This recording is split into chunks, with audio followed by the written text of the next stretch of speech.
anemia ferropénica y una anemia por enfermedad crónica. ¿Ya? En este caso, el marcador laboratorial que te va a permitir a ti hacer una diferenciación entre uno y otro es ¿cuál? ¿Qué marcador? La ferritina. Ah, sí. ¿En la ferritina cómo sería en la anemia por enfermedad crónica? Imagínense que le preguntamos eso. No, elevada. Y en la anemia ferropénica está disminuida. Esa es la característica. Si le preguntaríamos qué marcador define o qué marcador está asociado fisiopatológicamente con la anemia por enfermedad crónica, ¿qué diríamos? No. ¿Qué examen laboratorial o qué proteína? La exidina. ¿No? Si no saben eso, chicos, la otra semana es su examen. Es lo básico. Muy bien, la otra pregunta que le hicimos es sobre la glicoproteína 2B3A. La glicoproteína 2B3A, ¿en qué fase es importante? ¿En qué fase? A ver, ¿cuántas fases tenemos en la parte plaquetaria? 5. ¿Cuáles son? Vasoconstricción la primera, ¿qué más? ¿Cuál? Exposición, muy bien. ¿Qué factores importantes? En la primera parte, ¿qué es la vasoconstricción? ¿Qué factores son importantes? No. ¿Qué factores son importantes?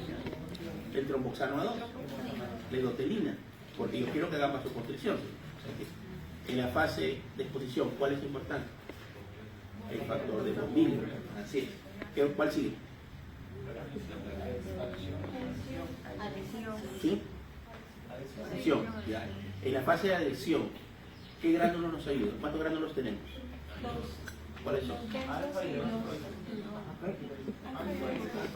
Alfidensos. ¿Qué más? ¿Solo alfidensos? A ver, ¿qué secretan los densos?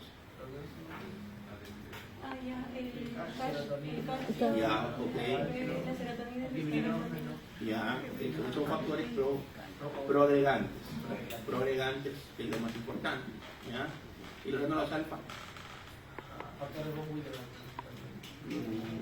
Por ahí tromboglobulina más que todo. ¿Ya? Muy bien. ¿De ahí qué fase sigue? Activación, ¿no? De ahí se van a liberar diferentes sustancias, ¿no? El ADP, el tromboxano, el calcio, diferentes factores. Que van a finalmente ayudarnos para qué? ¿Para qué? Para la agregación. Pero para la agregación que es importante, el factor 2B, 3A más el fibrinógeno, porque ellos van a formar inicialmente la mayefibrina. Ah, nos faltó el factor 1B. El factor 1B, ¿para qué es importante? Se une el factor en la fase 3. Ah, sí. No, en la fase 3 no. En la adhesión. Así es, en la adhesión. Claro, hablando de la fase 3 está bien. Hablando como en la primera fase de la vasoconstricción está bien. Ahí de alguna forma va a unirse el factor 1B con el factor de von Willebrand. Entonces ahí es importante el factor de von Willebrand más el factor 1B. ¿Ya? Muy bien. Ahora la pregunta es, ¿en qué fase actúa? Es decir, ¿en qué fase es importante el factor 2B3A? Agregación. Agregación, estamos de acuerdo, muy bien.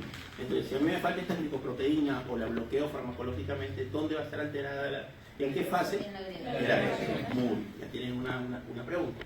¿Ya? Entonces, eso es lo primero que tienen que saber. ¿Qué bloquea? ¿Patología que bloquea? ¿Qué medicamentos bloquean el factor 2B3? Abscisinar. Y los Vacmuna. Ya tienen dos. Solo le dije uno. ¿Ya? Y por último les dije, simple, ¿cuál es la leucemia más frecuente en niños? ¿Y cuál es qué cromosoma está asociada a peor pronóstico? ¿Cuál? La leucemia linfoblástica aguda. Esa es la leucemia más frecuente en niños. Y hay un cromosoma que se llama el cromosoma Filadelfia, que está asociada a peor pronóstico. ¿Ya? Eso es lo que tienen que saber. A ver, ¿qué es el cromosoma Filadelfia? ¿Quién se acuerda? ¿Ya? ¿De qué? ¿Dónde? 12-21. 9-22, que finalmente es una translocación en las cromosomas 9 y 22, que lo que va a producir es una sobreexpresión de una sustancia que es el BCR, ¿no? BCL, perdón, que lo que va a hacer es que haya mutaciones, ¿no? a ver en qué otra leucemia es frecuente o es más frecuente encontrar el cromosoma Filadelfia. La mieloide crónica. ¿Y este es más frecuente en qué? En adultos. ¿Cuál es la leucemia más frecuente en adultos mayores? La leucemia mieloide crónica, donde el cromosoma Filadelfia está mucho más presente que en la leucemia linfoblástica aguda, pero es el mejor pronóstico. En el adulto mayor es el mejor pronóstico. En el cromosoma Filadelfia, en el niño es el peor pronóstico. ¿Ah? Muy ¿Y bien. cuál es el que da mejor pronóstico en la enfermedad? ¿Qué translocación? Filadelfia es lo mismo, es decir, el cromosoma Filadelfia es la translocación 922, ¿estamos de acuerdo? Es lo mismo. ¿Y la Sino que translocación? cuando yo tengo esa translocación en una leucemia, ¿no?, linfoblástica aguda en niños, yo digo, ok, esta leucemia es de mal pronóstico, ¿no? En cambio, si yo tengo este mismo cromosoma Filadelfia, lo tengo en una persona adulta con una leucemia mieloide crónica, que digo que probablemente el pronóstico sea mejor. Es un factor, hay varios factores que dependen, ¿no?, de la edad, comorbilidades, ¿no?, de cómo está esa médula ósea. ¿Y la translocación 12-21? No, el 21, acuérdate, 21 que es el síndrome de Down. Ya. Esa es otra translocación. La translocación, acuérdense que las leucemias es bastante frecuente. ¿Pero eso no daba mejor pronóstico a los niños? Claro, pero es otro tipo. Ese es otro tipo de translocación. Ya. Y esa translocación mayoritariamente tienen los niños con síndrome de Down. ¿No? Por eso que tienen translocación 21. ¿no? 21, acuérdense que ¿cómo se llama también el síndrome de Down? Translocación 21, ¿no? O complete 21. Así es. Entonces, al síndrome de Down, al revés, tienen mejor pronóstico. Es decir, los síndromes de Down tienden a ser más leucemias. Es decir, es un factor de riesgo, así como cardiopatías congénitas. Son factores de riesgo. Chicos, muy bien. Entonces, así es, chicos, para que tengan una idea cómo va a ser las preguntas de la próxima semana. Acuérdense que todo es hematología, entonces tienen que empezar a hacer sus resúmenes. Miren, acá tenemos de las que hemos dado, probablemente vengan más de 2 o 3 preguntas. Pues tienen que poder responder. ¿Ah? Muy bien, entonces ahora vamos a hacer, chicos, vamos a hablar lo que nos corresponde ahora, un poco ampliando esto que podemos decir la semana pasada, para que nos hable un poquito de la parte de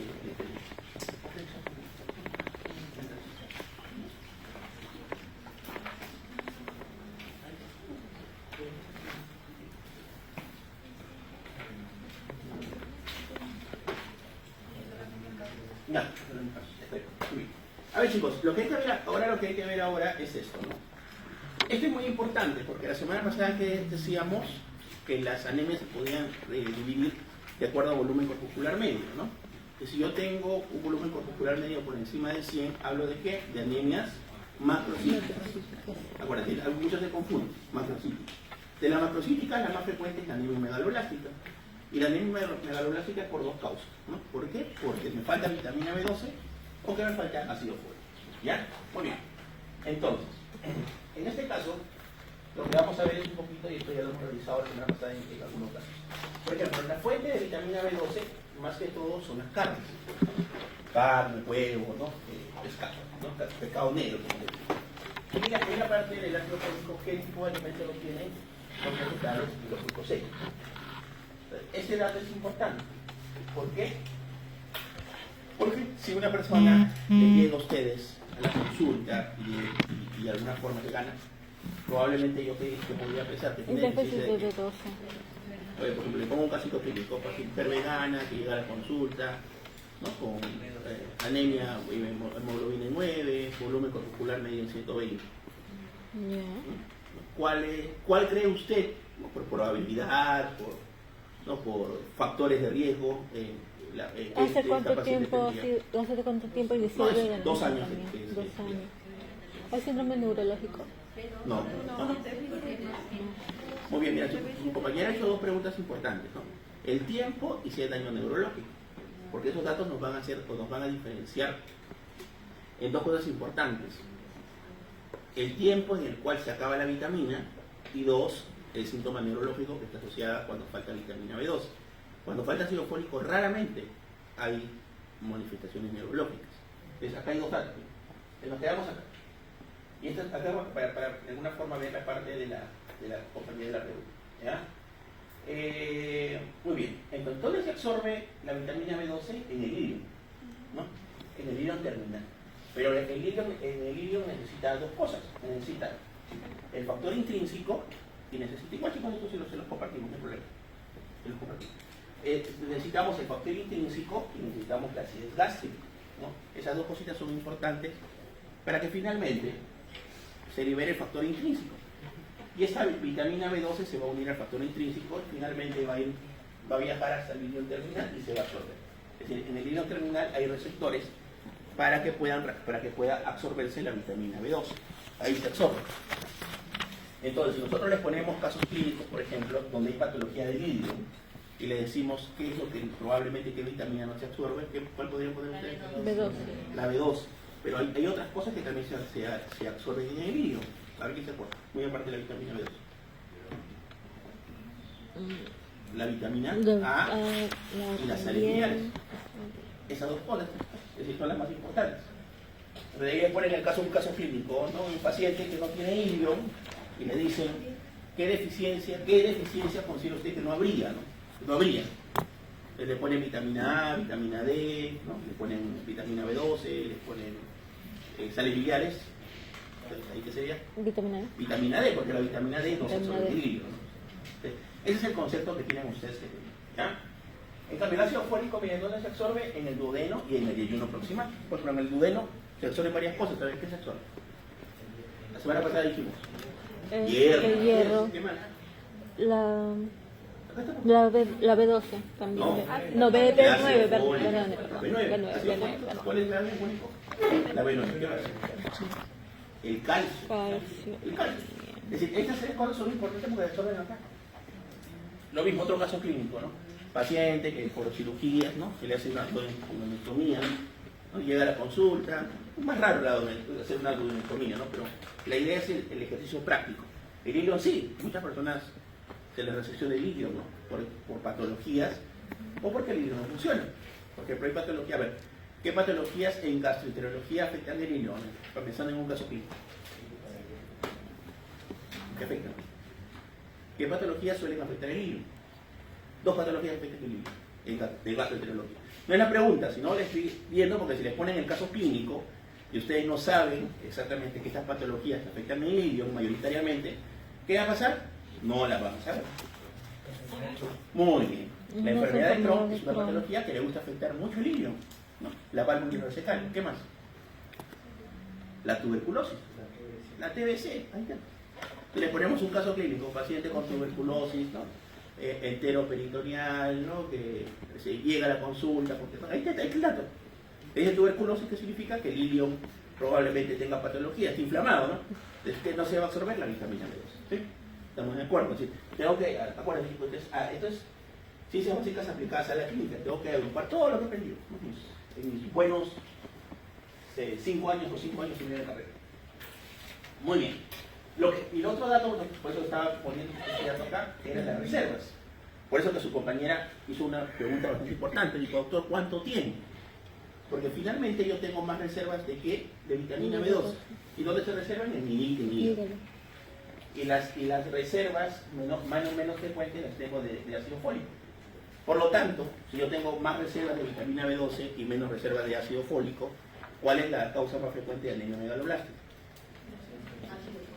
Ácidos. ¿Está bien? Es decir, es más fácil que a una persona le falte la vitamina B12, perdón, que le falte el ácido fólico, que le falte la vitamina B12. ¿Por qué? Porque yo tengo más reservas. ¿No? Tengo más reservas, esa es la explicación. Miren, este, chicos, es un libro, es el AMIR, es para evaluaciones, más que todo, ¿no? para el MIR, que es un examen de España. Por eso, miren, acá pone la causa más frecuente de déficit de vitamina B12, anemia perniciosa.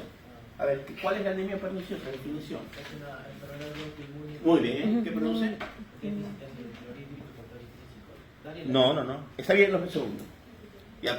¿Qué célula produce el factor intrínseco o la vitamina o el Parietal. o el ácido clorhídrico? Muy bien.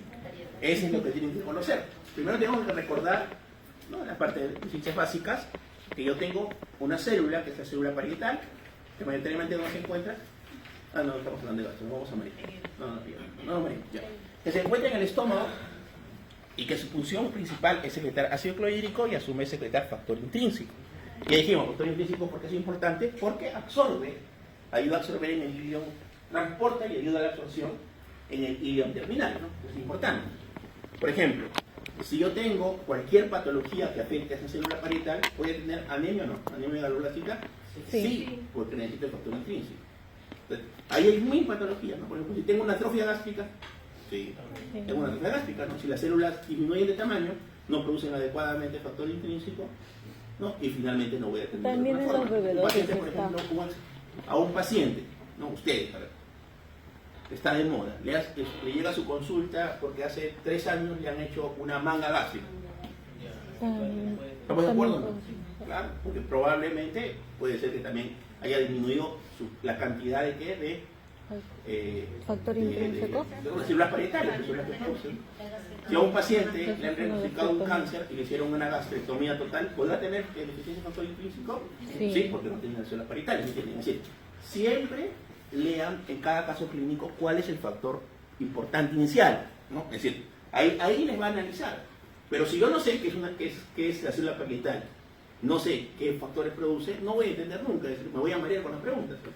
Pero si yo tengo claro cuál es su funcionalidad de la célula parietal en la parte hematológica, en la sección de factor intrínseco lo hago. Por eso acá nos ponen como primera causa anemia perniciosa, está muy bien. Su compañero había dicho, es una enfermedad autoinmune. Yo les respondí, a ver, autoinmune, ¿qué destruye? Porque las enfermedades autoinmunes se producen autoanticuerpos. ¿Qué destruye? A ver, ayuda. Muy bien, exactamente. Destruye las células parietales es un factor intrínseco. Entonces, si no tengo célula parietal o tengo factor intrínseco, ¿qué clínica va a tener esta paciente?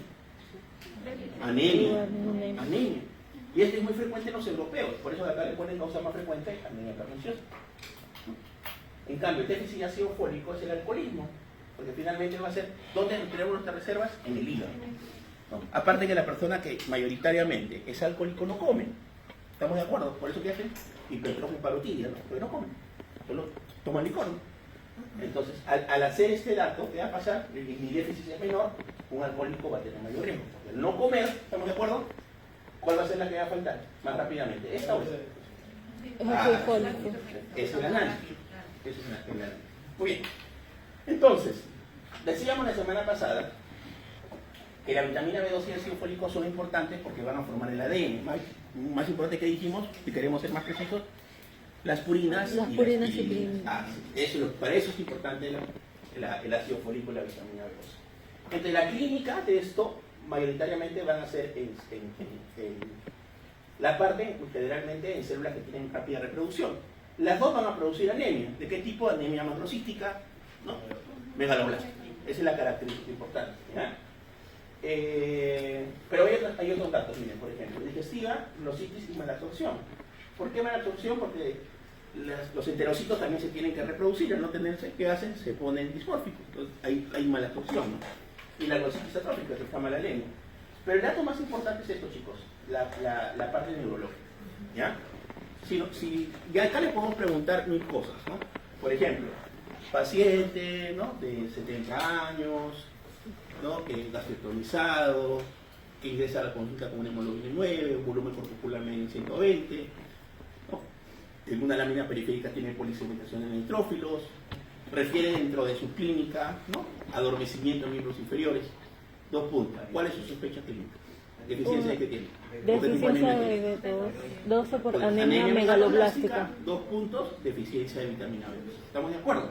Porque es la manifestación neurológica. ¿Sí?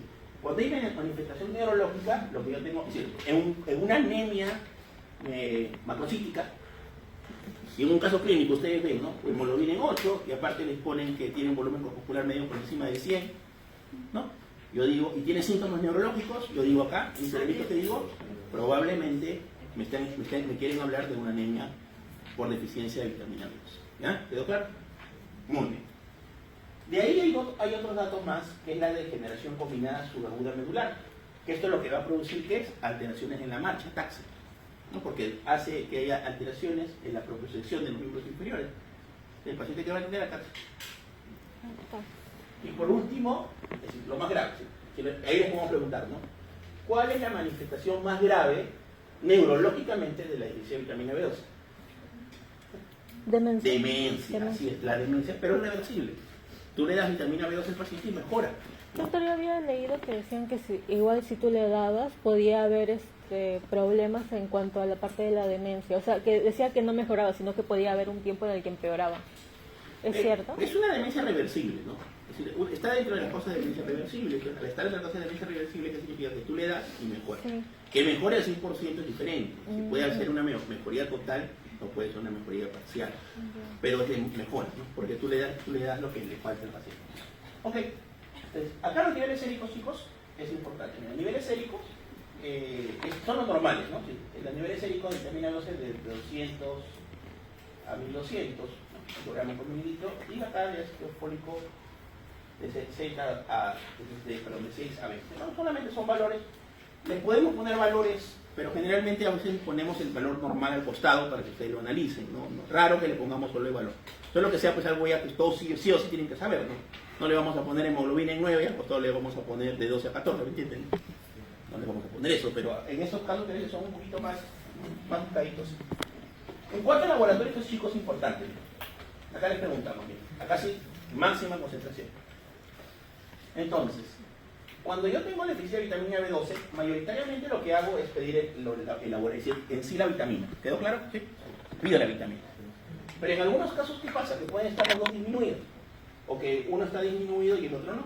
Pero tengo dudas. Entonces, ahí que le pido es la homocisteína y el ácido metilmalónico, ¿no? Esta homocisteína y ácido metilmalónico. Estas homocisteínas y metilmalónicos son importantes porque cuando ahí está todo el ciclo que veíamos, eso que les explicaba de la producción, ¿sí? de la parte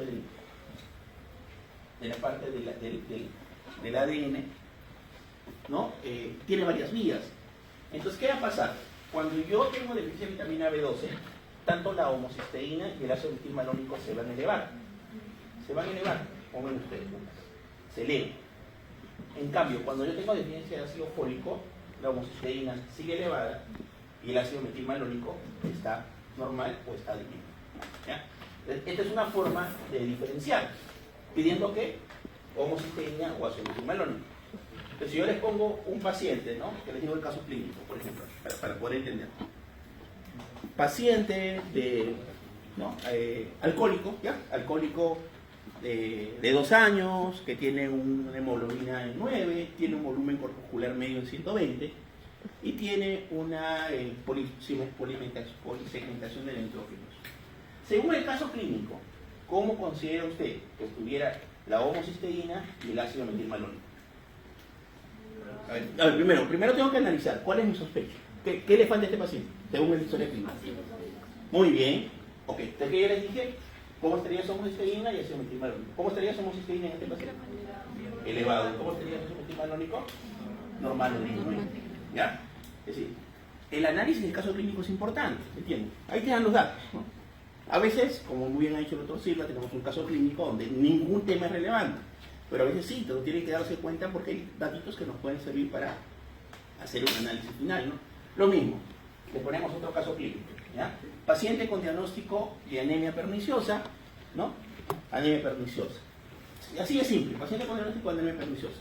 Indíquenos cómo consideraría usted que podría estar la homocisteína, o hemoglobina 9, volumen corpuscular medio elevado. ¿Cómo considera usted que podría estar la homocisteína y el ácido metilmalónico? Los dos aumentados, ¿estamos de acuerdo? ¿Sí? Los dos aumentados. Eso es lo que tienen que saber. Oye, hay otras cosas que nos pueden a nosotros ayudar para el diagnóstico, por ejemplo, es el test de Chile, que ya no se utiliza mucho, ¿no? Es un poco complejo, pero más o menos nos ayudaba a saber el contexto de decir cuál era o dónde era la alteración, ¿no? Por ejemplo, simple, yo tengo 4 formas de que no tenga vitamina B12. Y para eso es importante que ustedes reconozcan lo que hemos explicado. Primero, la alimentación, ¿sí? ¿Estamos de acuerdo? Es decir, si yo, de alguna forma, ¿qué decíamos? ¿No como qué? Carne roja, pescado. No, si no tengo una dieta vegetariana, ¿qué voy a decir yo? Probablemente tenga déficit de vitamina B12. Tengo uno, los alimentos. Lo otro, que tenga una alteración en la célula parietal. ¿Estamos de acuerdo? Que tenga anticuerpos, que esté gastrotomizado, que 1000 cosas. ¿Estamos de acuerdo? Sí. Algo que esté afectando la célula parietal. Tercero, algo que esté afectando el hilio terminal, porque ahí se absorbe, ¿estamos de acuerdo? Es decir, si yo tengo una patología, una enfermedad de Crohn, una tuberculosis o te hicieron una resección de ilio, ¿no? Que voy a tener deficiencia. Ya dijimos, ¿no? Vitamina A, sales biliares y qué más.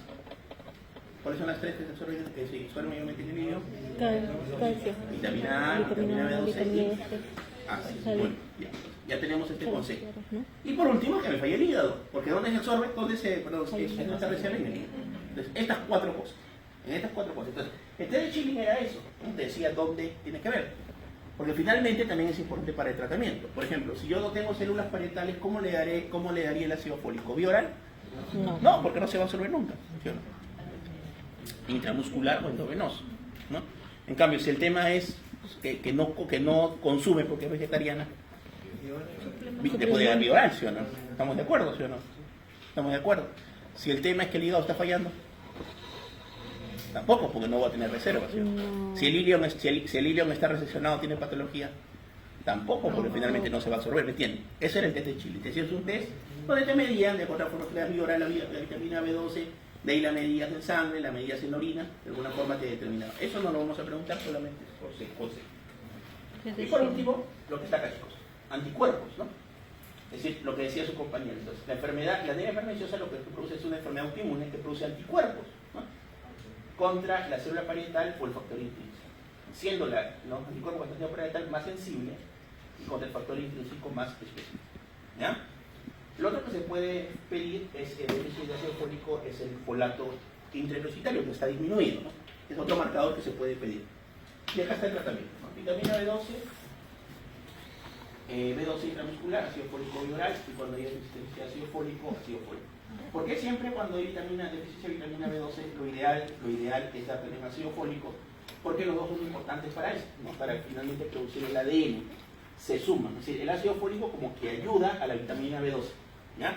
Es un coayudar. Entonces siempre que me falta vitamina B12 es importante dar ácido fólico, ¿ya?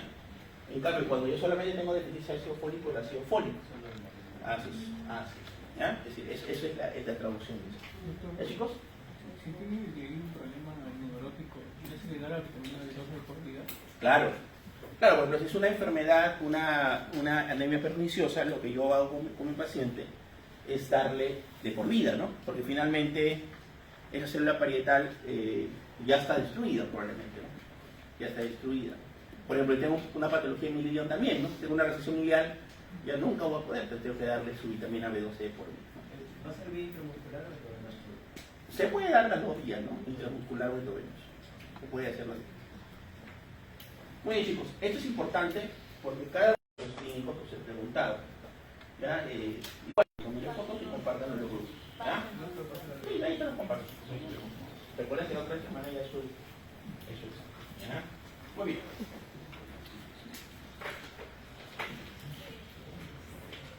Vamos a revisar algo rápido, chicos.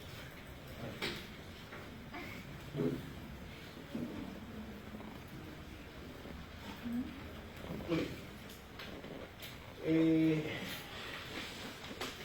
Esto también lo vieron un poquito, pero vamos a hacer un repaso rápido. A ver.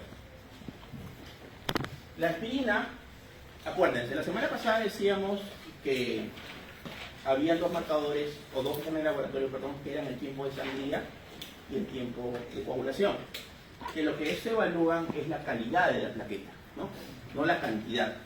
Entonces, si yo tengo alguna alteración, que por ejemplo altere la agregación o altere la adhesión plaquetaria, ¿qué va a pasar con el tiempo de sangre y coagulación? Va a aumentar, estamos de acuerdo. Si yo le doy una paciente de aspirina, ¿qué va a pasar? Si le doy un paciente de clopidogrel, ¿qué va a pasar? Y si le doy aumenta. Las plaquetas pueden estar en cuánto?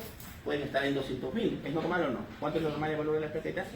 150.000, o sea, están normales. Pero su funcionalidad, no, ¿entiendes? ¿No? Entonces, ahí es importante reconocer en qué momento nos va a servir el tiempo de sangría y de coagulación. Por eso que se le piden a los pacientes que están, es parte de lo que ustedes pasan por cirugía, ¿no? Es parte de lo que se pide como la parte prequirúrgica, ¿no? Es lo que se pide, ¿ya? A ver, la aspirina, y el clopidogrel y el atezolizumab, ¿en qué fase, de las 5 fases que hablamos al principio, en qué fase es donde va o van a producir el bloqueo o no acción de la plaqueta? Pasa. Creo que era la ¿En la adhesión? No, en la agregación, así es. La aspirina, ya dijimos, no solo me gusta la semana pasada, inhibe, ¿no? El tromosano 2, el copriogel, el receptor P2 y 12 del ADP y el enzimap, hace ratito lo que acabamos de decir, nos hemos preguntado como pregunta inicial, ¿qué? La glicoproteína 2B3. Muy bien. Entonces, acá en estos pacientes, el tiempo de sangría va a estar normal, pero va a estar aumentado. El conteo de plaquetas nos afecta porque, acuérdense, que dijimos, no es calidad, es diferente. Y el tiempo de sangría de población, esto no evalúa la función plaquetaria, lo que evalúan esto es las vías de la población, ¿no? Okay. Muy bien. De ahí tenemos la heparina, ¿no? La heparina tenemos dos importantes, ¿no? Tenemos las heparinas fraccionadas y las heparinas no fraccionadas, ¿no? Las heparinas fraccionadas, ¿cuáles son? ¿Cuál? Las fraccionadas, ¿cuáles son? La heparina sódica. Las heparinas no fraccionadas, ¿cuáles son? La enoxaparina, ¿no? Son diferentes, son diferentes. Y eso también es importante, ¿no? La tenemos acá, heparina sódica o no fraccionada, o heparina fraccionada o enoxaparina. ¿Ya? ¿Por qué es importante esto? Porque una sí tiene monitorización y la otra no. Si esto afecta a la plaqueta, el tiempo de sangría, no. Afecta a las plaquetas, tampoco. Acá, a ver. ¿Cómo evaluamos la heparina? Las dos. Las dos se evalúan laboratorialmente, ¿verdadero o falso? Sí, las dos se evalúan laboratorialmente. ¿Sí? Solo una. ¿Cuál? ¿Cuál de las dos? No, acá, estamos poniendo acá, ni siquiera warfarina. Heparina sódica y enoxaparina. Estamos diciendo, a ver. Las heparinas se clasifican en heparinas, ¿no?, de alto peso molecular o bajo peso molecular. Alto peso molecular, la heparina sódica. Bajo peso molecular, la enoxaparina. O no fraccionada, heparina sódica, o fraccionada, la enoxaparina. La pregunta es básica. ¿Con qué examen de laboratorio evaluamos la acción de la heparina? Y la segunda pregunta es, ¿las dos tienen evaluación laboratorial?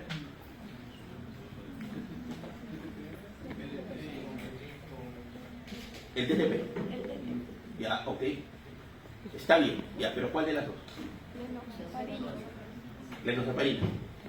Ahí está mal. Claro, acá hacemos un cuadrito. La que se evalúa laboratorialmente es la heparina sódica. La enoxaparina no, por eso que es una ventaja, ¿no?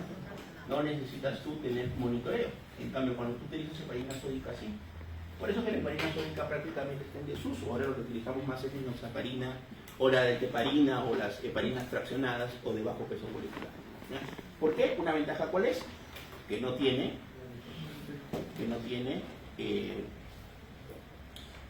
debe monitorizar. Ok. En cuanto a las heparinas, chicos, acá vamos a por aquí. Bueno, en cuanto a las plaquetas, chicos, ¿qué pueden producir las heparinas con las plaquetas? ¿Las aumentan, las disminuyen, no las afectan? A ver, pregunto. No tiene ninguna relación, doctor. Creo que Disminución. disminuye. ¿Por qué efecto? ¿Qué efecto? ¿Qué efecto qué produce? Al 10A y al 2A. No, ese es el mecanismo de acción. Lo que estamos diciendo es ¿por qué las heparinas podrían producir plaquetopenia? No producen plaquetopenia. ¿Qué produce? Muy bien, las elevan, doctor. No, más bien, No. no tiene ninguna alteración. No, más bien las baja. Es la razón adversa. La razón adversa no puede ir con estos medicamentos desangrados, pero algunas tienen algunas peculiaridades. Algunas peculiaridades, por ejemplo, la heparina sódica puede ser, ¿cuál? Puede hacer trombocitopenia, ¿sí? Trombocitopenia asociada a heparina. ¿Por qué? ¿Qué hace? ¿Qué factor hace que se pueda alterar? Sí, es el factor plaquetario 4, y esto va a hacer que finalmente haya mayor factor agregativo de las plaquetas. De las plaquetas, ¿por qué se van a disminuir? Porque se agregan, pero tienen una mala agregación, digamos, ¿no? Una mala agregación. Muy bien, entonces el conteo de plaquetas tiene que disminuir por el factor ¿qué? Factor plaquetario 4, ¿ya? Por elevación de ese factor. Muy bien. Lo último, ¿la warfarina se evalúa o no? ¿Cuál? Muy bien, excelente, ¿no? se evalúa con el Y INR y el T, acá. ¿Ya? Acuérdense que le decía la semana pasada entre 2 a 3. Entonces la dosis anticoagulante. Ok, imagínense que están de guardia ustedes, chicos, y les llega un paciente porque se ha tomado, ¿no?, 30 tabletas de ácido salicílico o aspirina. Pregunto, ¿qué esperarían encontrar en su AGA? ¿Qué hay que alteración gasométrica? Muy bien. ¿De qué tipo? Metabólica. ¿Anión gas normal o anión gas alto? Elevado, así es. Entonces, el tratamiento con aspirina que va a producir una acidosis metabólica anión gas elevado. Eso es lo que tienen que saber. Eso es lo primero. Porque por lo tanto, ya van a saber qué darle. ¿Qué le doy? Bicarbonato. Así, cuando yo tengo sobredosis de aspirina, lo que le voy a dar, ¿qué es? Bicarbonato. Bicarbonato de sodio. Y si la acidosis no mejora, por ejemplo, este paciente me llegó con un pH, ¿ya?, en 7,1 y un bicarbonato en 10, le paso su infusión de bicarbonato de sodio, y al revés, el pH me va, sigue en 7.0 y el bicarbonato en 8, ¿mejoró o empeoró? De 7.1 pasó a 7.0 y de 10 empeoró. ¿Qué tengo que hacer ahí? Dializar, llamar al nefrólogo. A pesar de que el doctor le ha pasado su infusión de bicarbonato de sodio, el paciente sigue o está más ácido, a empeorar. ¿Ok? Y este mismo paciente, chicos, este mismo paciente toma su aspirina y tiene un TEC grave, y te dice el neurocirujano te dice, tenemos que entrar a la sala de operación, y te dice, no lo voy a meter a sala, doctor, porque toma aspirina. ¿Qué hacen ustedes? Y doctor, esperamos, ¿cuánto es el tiempo media de las plaquetas? ¿Tiempo media? 7 días. Entonces, en 7 10 días lo operamos. ¿Sería la respuesta correcta? No. ¿Qué hacemos? Si tengo un paciente con un T grave, ¿ya? Y el neurocirujano que tiene un hematoma subdural o un hematoma epidural, Plasma fresco congelado. y te dice, tengo que meterlo a sala. Pero en tu historia dice que toma aspirina. Y el paciente fue un accidente de tránsito y en la mañana tomó su aspirina. Nunca lo ha dejado de tomar. ¿Qué hacemos con este paciente? Sí, Y te dice, no lo voy a meter a sala porque ha tomado su aspirina. ¿Cuál sería la respuesta de usted? sí o sí, las plaquetas no se, o sea, ya está unida irreversiblemente. Entonces, Ya, esas ok. plaquetas ya no funcionan. ¿Y a qué le Se digo? puede usar, creo que sea plasma fresco congelado. No, acuérdate, el plasma congelado lo que tiene son factores de la población. Mm, ¿Qué le falta? ¿Tú no la respuesta? no, las plaquetas. Plaquetas. Ajá, las Así plaquetas. es. Lo que tengo que darle son plaquetas nuevas. Porque las plaquetas que tiene el paciente están antiagregadas, ¿estamos de acuerdo? Concentrados de plaquetas.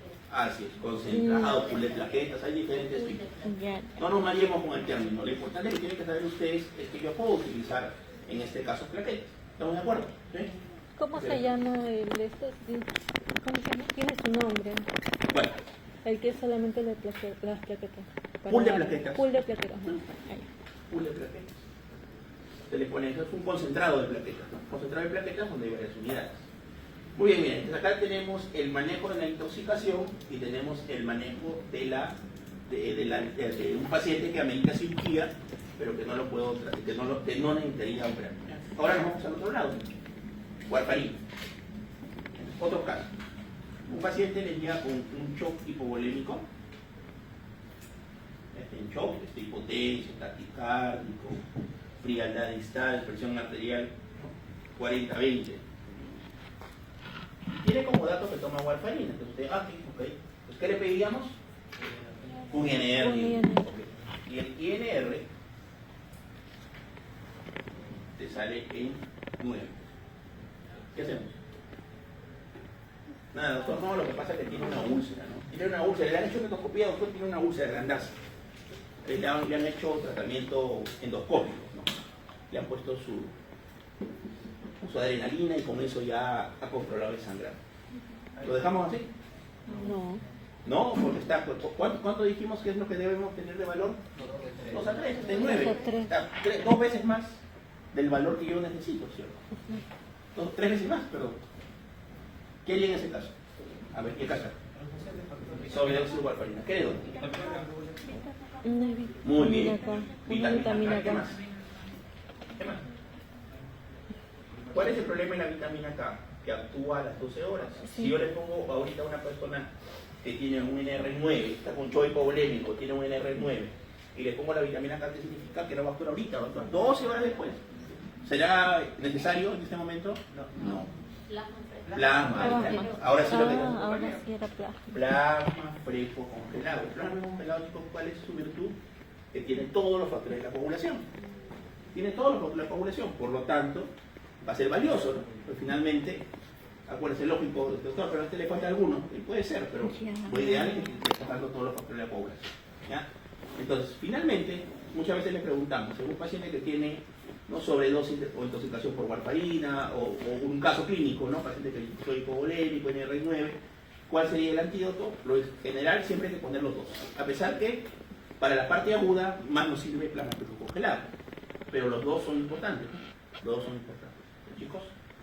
Muy bien, entonces esto es lo que de alguna forma es un resumen, ¿ya? Es un resumen de lo que ustedes de alguna forma tienen que saber, aparte de las preguntas que hemos hecho en la mañana. Chicos, muy bien. No sé si hay alguna pregunta de esa parte, chicos.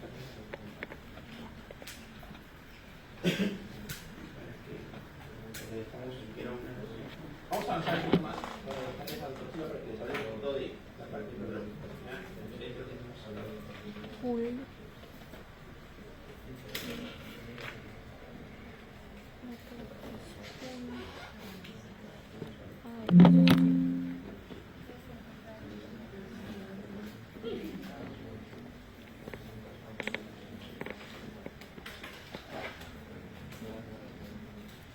Chicos, acá, las leucemias. Ya, por ejemplo, preguntamos en la mañana cuál era la leucemia más frecuente en niños, ¿estamos de acuerdo? ¿No? Y también hablamos de la translocación Filadelfia, ¿no? Que dijimos que era una alteración ¿dónde? 9. ¿Qué dijimos? ¿Cómo era el pronóstico en los niños? Mal. Pues miren, esta es la leucemia no linfocítica aguda, es más frecuente que en niños. En niños, es decir, eso es lo que ustedes tienen que saber. Caso clínico, ¿no? Niño de 9 años que llega a su consulta, ¿no? Porque presenta gingivorragia, epístasis, dolor óseo, fiebre hace 2 semanas sin foco aparente, si le hace un hemograma, si le encuentra hemoglobina en 9, ¿no? Leucocitos en 80.000, ¿no? Plaquetas en 30.000. Según sospecha diagnóstica o según probabilidad diagnóstica, ¿qué tipo de leucemia pensaría? Por edad. Okay. Es un largazo, es una leucemia, estamos de acuerdo, pero lo que le estamos preguntando, ¿cuál es? Por probabilidad. Entonces, ¿cuál sería mi respuesta? LLA. ¿Ya? Entonces, esto de alguna forma lo que tendríamos que ver. De ahí tenemos la leucemia linfocítica crónica, la LLC, que esta es una anemia menos frecuente. Es menos frecuente, ¿no? En comparación en niños, porque esta va a ser la más frecuente ¿dónde? Sí. Es más frecuente en adultos y en hombres, ¿no? Es más frecuente en adultos y en hombres, adultos en edad media, ¿no? De 40, digamos, a 60 años. ¿Ya? Entonces, ese es otro dato importante, ¿no? Otro dato importante. ¿Qué células vamos a encontrar acá como característica? Las células SMUC. ¿Ya? Pues, miren, ustedes ven algunos puntos que están con negrito, que son importantes. Acá, por ejemplo, dice más de 30 linfoblastos en médula ósea, acá dice la célula de SMUC, ¿no? En la leucemia mieloide aguda, lo mismo, ¿no? Ahí lo que ya explicamos también sobre el cromosoma de Filadelfia, pero miren aquí hay los cuerpos de Aldward, así es, los cuerpos de Aldward. Y eso también es en adultos, pero más que todo en adultos mayores, ¿no? Esa es otra característica, ¿ya? Y de ahí tenemos la leucemia mieloide crónica, ¿no? La leucemia mieloide crónica. Y acá lo que vamos a tener es una gran cantidad de glóbulos blancos, que es la característica importante, ¿ya? Y la edad es entre 20 y 50 y es raro, ¿no? Entonces, estos datos, chicos, es decir, en cuanto a leucemias, lo que tengo que saber es frecuencias, entiéndase, ¿no? Es decir, en qué edad es más frecuente, el cromosoma Filadelfia, ¿no? ¿El otro cromosoma cuál era? ¿Del que hablamos? El 12-21, o sea, el El 12-21, ¿no? La trisomía. Sí, de la trisonomía, así es. ¿no? del Tau, ¿no? ¿Qué más? Algunas características peculiares, ¿no? Dónde encuentro las células de Moore, dónde encuentro los cuerpos de agua, ¿no? Edades, ¿no? Eso es lo que tienen que saber. Lo demás ya es más de especialidad, ¿no? Nos vamos a meter un poquito, por ahí podríamos preguntar algunas otras cosas un poquito más raras que tienen que revisar, pero esto creo que es la parte más importante de leucemia, chicos. Y lo que le preguntamos en la mañana, ¿no? ¿Cuál es la leucemia más frecuente en niños? Que siempre es preguntada. Puede ser preguntada de frente o puede ser preguntada como un caso clínico. Y el caso clínico que va a ser un niño, pues no te van a poner que pongas una leucemia, ¿no? Linfoblastica aguda en un paciente de 80 años, ¿estamos de acuerdo? Puede ser que sí, no digo que no haya. ¿Puede haber una leucemia linfoblastica aguda en niños, en adultos? Sí. Yo he tenido pacientes con leucemias de linfoblásticas ¿no? en adultos. Sí existe. Pero ¿cuál es lo malo? El pronóstico. Mal pronóstico, así, ¿no? El pronóstico varía. Doctor, ¿qué leucemia era para el adulto mayor? ¿No? ¿Qué leucemia era más frecuente del adulto mayor? La leucemia mieloide crónica. Sí, claro, pero no. En cuestión estas leucemias son más frecuentes. La leucemia mielogénica aguda también es más frecuente en adultos, ¿no? Pero de todas las más frecuentes en adultos es la leucemia linfocítica. Está bien ahí, ¿no? Dice edad 20 a 50, ¿no? Está bien, no digo que no, pero en general es más frecuente en adultos mayores, ¿verdad? Muy bien, chicos, esta es la parte de leucemia que de alguna forma tienen ustedes ¿verdad? Igual esto está en su blanco, chicos, ¿sabes? Eso no hay nada. Muy bien. Entonces vamos a hacer, chicos, algunas preguntas rápidas, ¿ya? Para poder continuar con la parte de biología que nos la había dicho y después luego complementar el otro. Sí. Para que ustedes sepan cómo es que va a venir la próxima semana las preguntas, ¿ya? A ver. Vamos a hacer dos casos clínicos. Ustedes me van a decir qué es lo que pasa en esas dos preguntas, ¿ya? A ver, niño de 2 años, ¿no? Que va a la consulta. A ver, vamos a poner. Niño de 4 años, ¿ya? Que va a la consulta médica.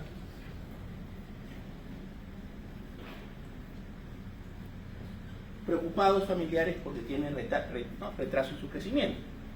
Se le toman exámenes y se le encuentra lo siguiente: se le encuentra una hemoglobina 9 con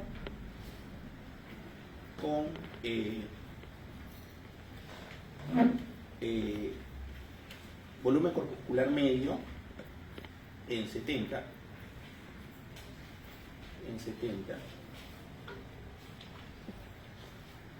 Además, dentro del examen físico se le encuentra esplenomegalia. Esplenomegalia,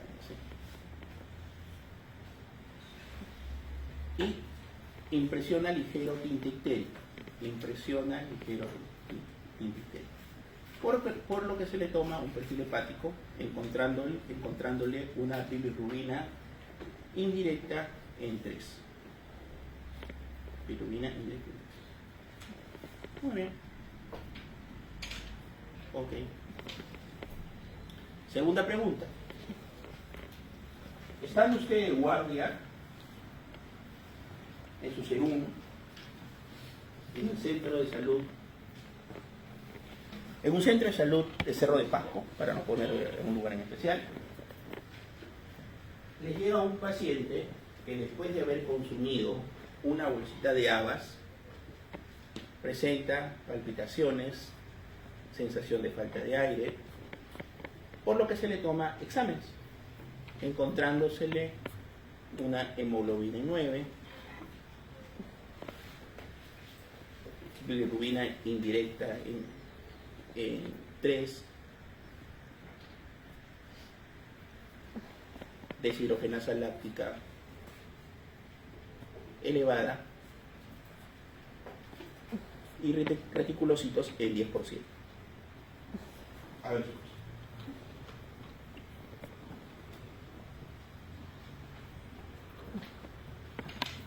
Pregunta para los dos. Sospecha clínica y target afectado en las dos.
el primer caso que es un niño, ¿no? ¿Cuántos años tiene? 4. 4. Que la familia porque está preocupada porque tiene retraso en el crecimiento. Pero aparte, ¿qué tiene? ¿Tiene anemia? Sí. ¿Qué más tiene? Tiene elevada bilirrubina indirecta, también tiene esplenomegalia. A ver, la semana pasada, ¿qué les dije? ¿Cuál es la triada de la anemia hemolítica? Una es la esplenomegalia, la otra es la hiperbilia. Anemia, ictericia anemia. y esplenomegalia. Esa es la triada. Entonces acá les dice cuál es la patología que pensamos, ¿no? Entonces, una de las patologías que suele producir acá está, ¿no? Anemia, ictericia y esplenomegalia. Lógico, todas las anemias hemolíticas, pero lo más característico es la esferocitosis hereditaria. El primer caso es eso, donde acá el problema que es, hay anomalías en las proteínas que se encuentran en la membrana. Por lo tanto, estos glóbulos rojos son más proclives a romperse, así es, ¿no? A romperse, y por lo tanto cuando pasan por el vaso se hemolizan, ¿no? Y pueden producir diferentes patologías, ¿no? Pueden producir, acuérdense que le decía a los niños, puede haber hiperplasia ósea, ¿no? Cráneo en cepillo, que se malar. ¿Por qué? Porque todos los huesos en los niños pueden producir hematopoiesis, ¿no? Entonces, ¿qué pasa? Empiezan a tener alteraciones faciales, ¿no? Que les empiezan a crecer los huesos de la cara. ¿Por qué? Porque los huesos de la cara tienden a producir bastante o son muy hematopoieticos. Y lo otro es esto, ¿no? Como hay destrucción, ¿no? de los glóbulos rojos, que esto generalmente es cuando hay alguna infección o hay algún tipo de medicamento. ¿Qué pasa esto? Puede producir esplenomegalia. Entonces, estas son las características. ¿Ah? Y lógico, puede haber retardos de crecimiento, otras cosas asociadas, ¿no? Porque finalmente los niños pueden tener estos inconvenientes. Muy bien. Y el otro caso clínico es este. Doctor, es un ratito, ¿y cuál es el target? Porque preguntó target. Claro. Claro, son las proteínas de membrana, ¿no? La alquilina, que es la que tiene es decir, el mayor porcentaje es alquilina. Pero pueden poner espectrina, alquilina o proteínas, de acuerdo a lo que les digamos, ¿no? Menciónenos 3 proteínas que podrían estar afectadas en su membrana, o solamente les pedimos una, lo más frecuente. Y lo otro, chicos, es esto. Claro, la segunda caso también es una anemia hemolítica, ¿ya? Pero ¿cuál es la característica acá? Que el paciente estaba en altura. En altura. Estaba en hipoxia, ¿no? Y lo otro, que consumió habas. ¿Los habas qué son? ¿Qué componentes tienen? ¿Qué tienen? ¿Tienen antioxidantes o oxidantes? Oxidantes. Entonces, esta glucosa 5-fosfato deshidrogenasa, vamos a entender. Esta enzima es importante, vamos a ver, porque ¿qué hace? Convierte la glucosa 6-fosfato a 6-fosfogluconato lactona. Esta es la fisiología normal prácticamente. Finalmente, esto va a tener dos funciones: producir el NADPH y reducir el glutatión. Este glutatión reducido va a hacer que la hemoglobina, de alguna forma,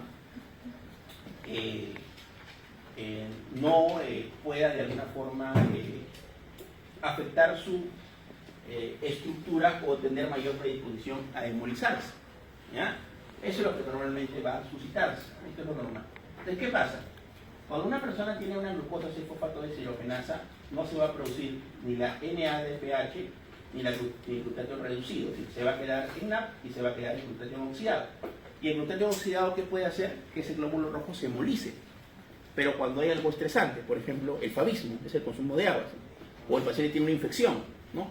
Un estrés, o tiene una hipoxia, ¿no? Viajó a la altura, ¿me entienden? ¿No? Todo eso hace que ese glóbulo rojo esté en estrés, y finalmente, al no tener esta enzima, ¿qué va a hacer? Que se hemolice, ¿ya? Entonces, esa es otra característica de la deficiencia de glucosa 6-fosfato deshidrogenasa, ¿ya? Entonces, ¿qué hace? Esta alteración hace más vulnerables a los eritrocitos, ¿no? a oxidarse, y causa la oxidación de la hemoglobina en metahemoglobina. ¿Qué es la metahemoglobina? Es decir, ¿qué va a hacer? Que el hierro en estado ferroso se quede en estado férrico, ¿no? Entonces, finalmente, esto no puede transportar adecuadamente el oxígeno, ¿no? Causa la expresión de la molécula de hemoglobina para formar cuerpos de Higgs. ¿Qué son los cuerpos de Higgs? Son unas inclusiones intracelulares que van a estar en la periferia, miren, acá. Es decir, en la periferia se van a formar como unas estructuras. ¿Por qué? Porque como la hemoglobina no, se oxida, por pesos, ¿dónde se va a ir? Hacia los costados, ¿no? Cae hacia los costados. Entonces se va a formar estos cuerpos que van a ser en la parte periférica. Granulaciones periféricas, ¿cómo se llaman estos? Cuerpos de Higgs. ¿Ya? Cuerpos de Higgs. Chicos, muy bien. Entonces, hemos ampliado algunos conceptos